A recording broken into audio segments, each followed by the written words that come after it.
प्यारे बच्चों, आज फिर हम एक इंपॉर्टेंट टॉपिक लेके आपको वीडियो के रूप में प्रस्तुत कर रहे हैं। ये इंपॉर्टेंट टॉपिक है बोर का परमाणु मॉडल।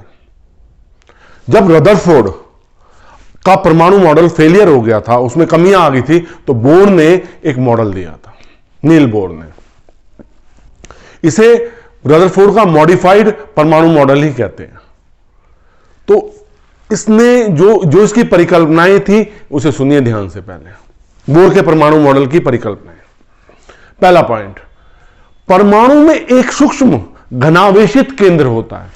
परमाणु में एक सूक्ष्म घनावेशित केंद्र होता है जिसमें परमाणु का संपूर्ण द्रव्यमान तथा घनावेश केंद्रित होता है। जहां परमाणु का संपूर्ण द्रव्यमान तथा संपूर्ण घनावेश संचित होता है। यह केंद्र क्या कहलाता है? नाभिक कहलाता है। मोटा मोटा क्या हुआ? परमाणु का संपूर्ण द्रव्यमान तथा घनावेश परमाणु के केंद्र के बहुत छोटे सूक्ष्म भाग में स्थित होता है, जिसे परमाणु का नाभिक कहते हैं। दूसरा पॉइंट, जहां रदरफोर्ड फेलियर हुआ था, बोर ने कहा कि जो इलेक्ट्रॉन है नाभिक के चारों ओर केवल निश्चित कक्षाओं में चक्कर लगाते हैं, परिक्रमा करते हैं। बोर के अनुसार बोर ने कहा कि जो इलेक्ट्रॉन है वो नाभिक के चारों ओर एक निश्चित कक्षाओं में, स्थिर कक्षाओं में परिक्रमा करते हैं और स्थायी कक्षाओं में घूमते हुए इलेक्ट्रॉन की ऊर्जा का कोई उत्सर्जन नहीं होता। अर्थात इनकी प्रत्येक कक्षा की ऊर्जा क्या होती है? निश्चित होती है। रदरफोर्ड के परमाणु मॉडल में कमी थी ना, वो नहीं बता पाया था। इन्होंने कहा इलेक्ट्रॉन सभी कक्षा नाभिक के चारों सभी कक्षाओं में चक्कर नहीं लगाते, केवल निश्चित कक्षाओं में चक्कर लगाते हैं, जिन्हें स्थायी कक्षाएं कहते हैं।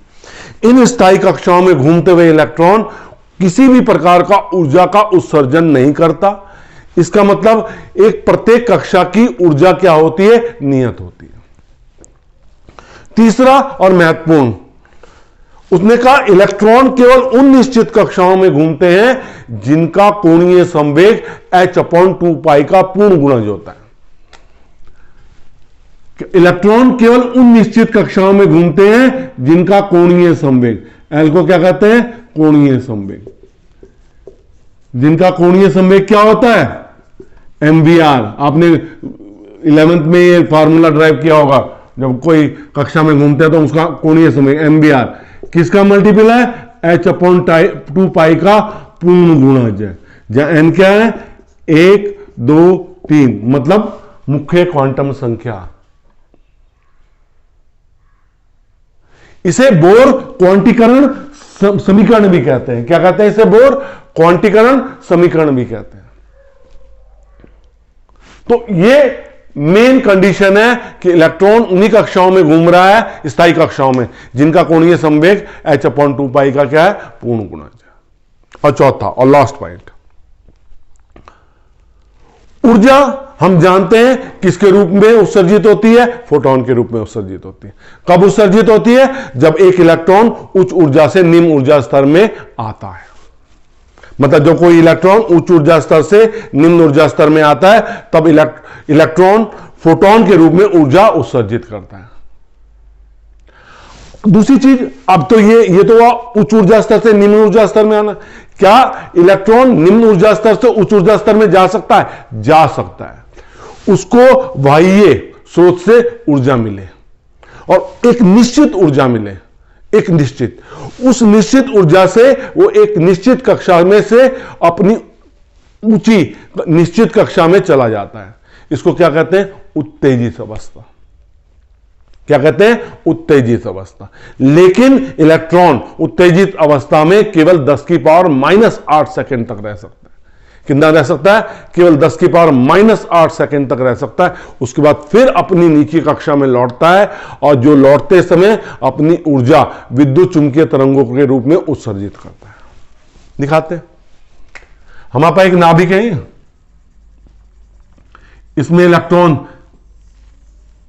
निश्चित कक्षाओं में चक्कर लगा रहे हैं। ठीक, पहले में कितने हो गए? 2, 8, 4 5 6 7 8, ये डॉटेड डॉटेड कर दिया और ये उच्च ऊर्जा स्तर हो गया। जब इस ऊर्जा स्तर से इलेक्ट्रॉन आएगा, ये इलेक्ट्रॉन आ रहा है उच्च ऊर्जा स्तर से, तो ये किसके रूप में ऊर्जा स्तर उत्सर्जित करेगा? फोटोन के रूप में, Hν।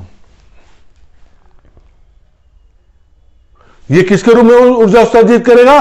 फोटोन के रूप में ऊर्जा उत्सर्जित करेगा। हमने इसको, इस इलेक्ट्रॉन को क्या किया था? ऊपर ले गए थे बाह्य कोश में। फिर जब ये यहां पे कितने सेकंड तक रहा? यहां पे रहा अप्रोक्सीमेट 10⁻⁻8 सेकंड तक, फिर वापस आ गया।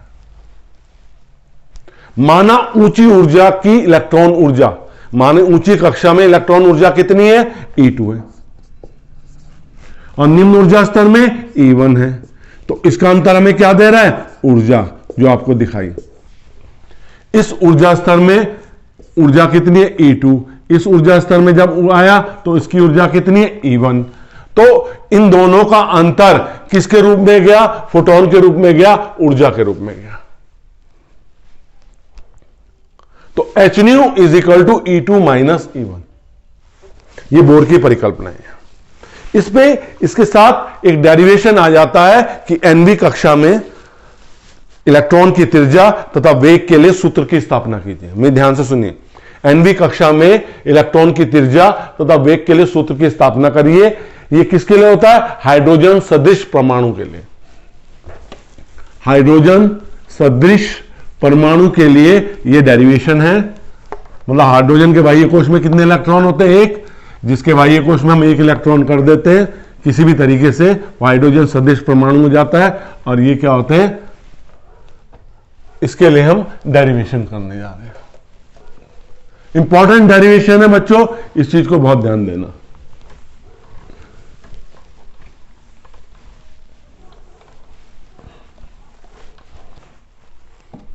ये किसके लिए है?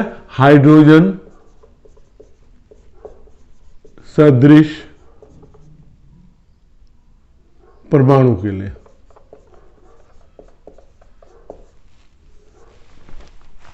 हाइड्रोजन सदृश परमाणु कौन से होते हैं? जिनके बाह्य कोश में क्या होता है? एक इलेक्ट्रॉन। माना एक हाइड्रोजन सदृश परमाणु है जिसका नाभिक आवेश कितना है? Q1 is equal to Ze।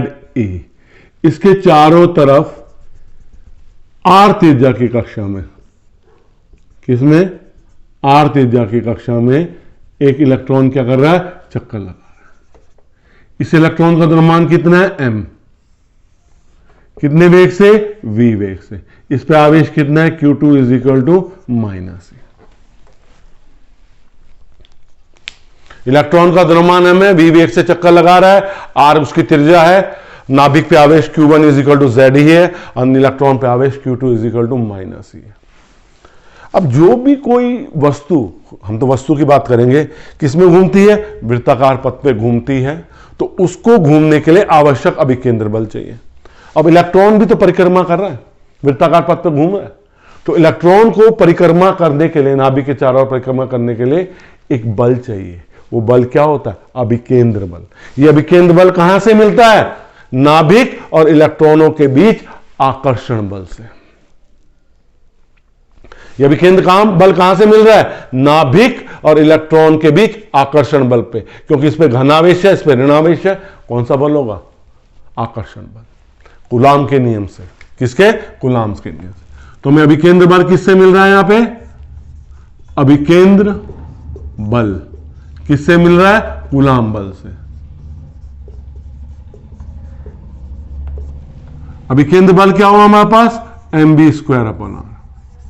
Coulomb का बल क्या हो गया? 1/4 ε0 Q1 Q2/r स्क्वायर। एक R से R कट जाएगा, हमारे पास आ गया mv², 1/4 ε0 Ze, और ये हो गया माइनस ही नहीं आएगा, क्योंकि हमने चिन्ह के अनुसार आकर्षण प्रतिकर्षण बल डिसाइड कर लिया है। ये आकर्षण बल है, तो यहां पे ऋणात्मक चिन्ह नहीं लिखेंगे, यहां पे E आएगा /r। तो आपकी समीकरण क्या होगी? mv² 1/4 ε0 Ze² /r, पहली समीकरण।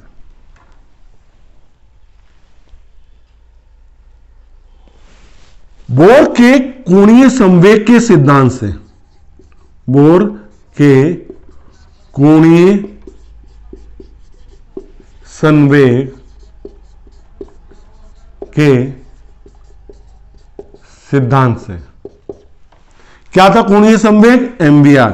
इलेक्ट्रॉन केवल उन्हीं निश्चित कक्षाओं में घूमते हैं जिनका कोणीय संवेग h/2 का क्या होता है? पूर्ण गुणज होता है। समीकरण 2। तो इसमें v का मान कितना हो गया? जरा ध्यान से देखना, nh/2πmr। ये समीकरण नंबर 3 हो गया। v का मान समीकरण 1 में रखने पर हमने 1 में रख दिया। m v का मान कितना है? nh/2πmr होल स्क्वायर किसके बराबर आ गया? 1/4 ZE²/r। खोल दिया। m n square h square 4π square m square r square 1/4 ZE²/r। मैं इसको इधर ला रहा हूं, 4π मैंने ऊपर ले आया, r को छोड़ दिया। ठीक है, m n square h square और ये हो गया 4π स्क्वायर m स्क्वायर और ZE² नीचे ले आया और ये हो गया r²/r। ये r² इधर आ गया, r नीचे रह गया, एक r बचेगा। तो हमारे पास क्या बचा? 4 से 4 कट गया, एक पाई से पाई कटा ε0, एक m से m कट गया n² h²। क्या बचा हमारे पास? ठीक है, अब इसके बाद क्या हुआ? एक बचा m, एक m बचा, m से m कट गया था, ZE²/r। तो r कितना हो गया?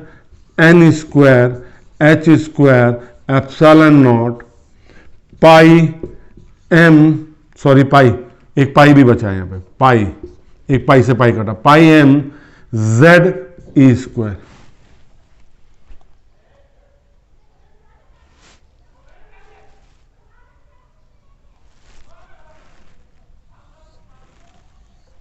ठीक, तो ये nवीं कक्षा की त्रिज्या है जो हमने निकाल ली है। इसे Rn की फॉर्म में ऐसे लिख लेंगे nवीं कक्षा में, n² h² ε0 पाई m ZE²।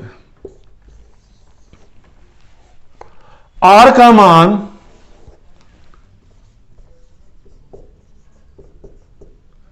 समीकरण 3 में रखने पर, तो समीकरण 3 क्या हमारी? v = nh/2πmr।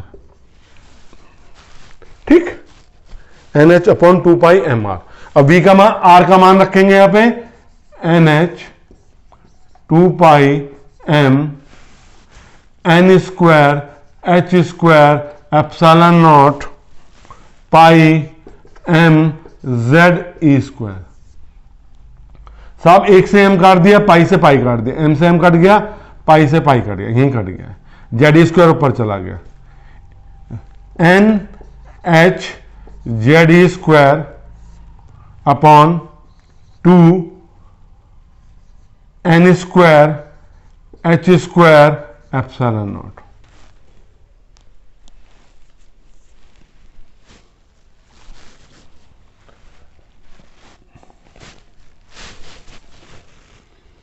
ठीक है, तो अब क्या आएगा? हमने मान रखा इसका, तो ये आ जाएगा v = 1/n ZE² h ε0। ये वेग किसके लिए आ गया? टू भी है। तो nवीं कक्षा में वेग क्या हो गया? nवीं कक्षा में वेग कितना हो गया?